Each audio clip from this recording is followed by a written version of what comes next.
इस वक्त की बड़ी खबर, रूस और यूक्रेन के बीच युद्ध का 12वां दिन। आज दोनों देशों के बीच तीसरे दौर की बातचीत होनी है। इससे पहले दोनों देशों के बीच 2 दौर की बातचीत हो चुकी है, लेकिन युद्ध रोकने का कोई रास्ता नहीं निकल पाया है।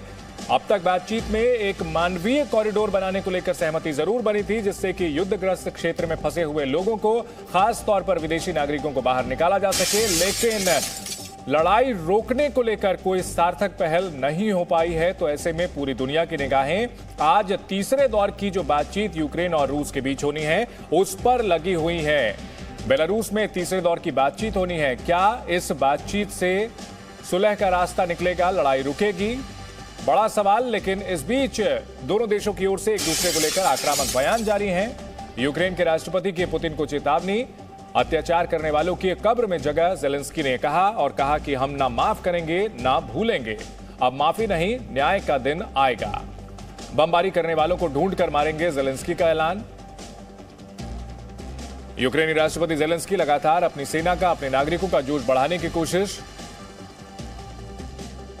दूसरे देशों से मदद भी लगातार मांग रहे हैं और साथ ही यूक्रेन के लगातार लड़ने का ऐलान कर रहे हैं। और इस बीच बड़ा ऐलान किया है, चेतावनी दी है कि हम ढूंढ ढूंढ कर मारेंगे। वहीं रूस की ओर से कहा गया है कि अगर कोई भी देश यूक्रेन को अपने एयरफील्ड्स का इस्तेमाल करने की इजाजत देगा तो रूस उसे भी इस युद्ध में शामिल मानेगा।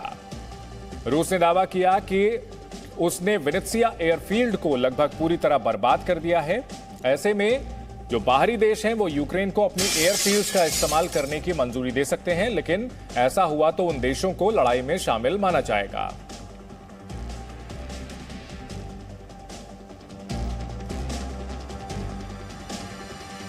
और इस बीच लगातार एक दूसरे पर आरोप लगा रहे हैं और बड़ी खबरें भी आ रही हैं कि यूक्रेन के खिलाफ सीरिया के लड़ाके पहुंच चुके हैं। सीरिया के लड़ाकों की मदद रूस ले रहा है। अमेरिका और सीरिया की मीडिया के हवाले से यह खबर आई है।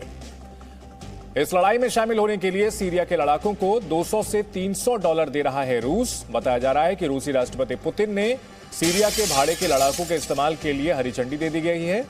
हालांकि ये दावा अमेरिका और सीरिया की मीडिया की ओर से किया गया है, इसकी अभी पुष्टि नहीं हुई है। लेकिन रूस को लगता है कि सीरिया के लड़ाके शहरी इलाकों में लड़ने में माहिर हैं, इसलिए वो यूक्रेन की राजधानी कीव पर कब्जा करने में रूस की मदद कर सकते हैं।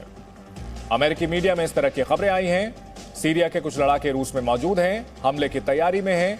साल 2015 से ही सीरिया में गृहयुद्ध चल रहा है, जहां सीरिया की सरकार बशर अल असद सरकार को रूस मदद कर रहा है। और अब खबर है कि सीरिया के लड़ाके रूस पहुंच गए हैं। Presenting B News app available on Google Play and App Store. Download it now.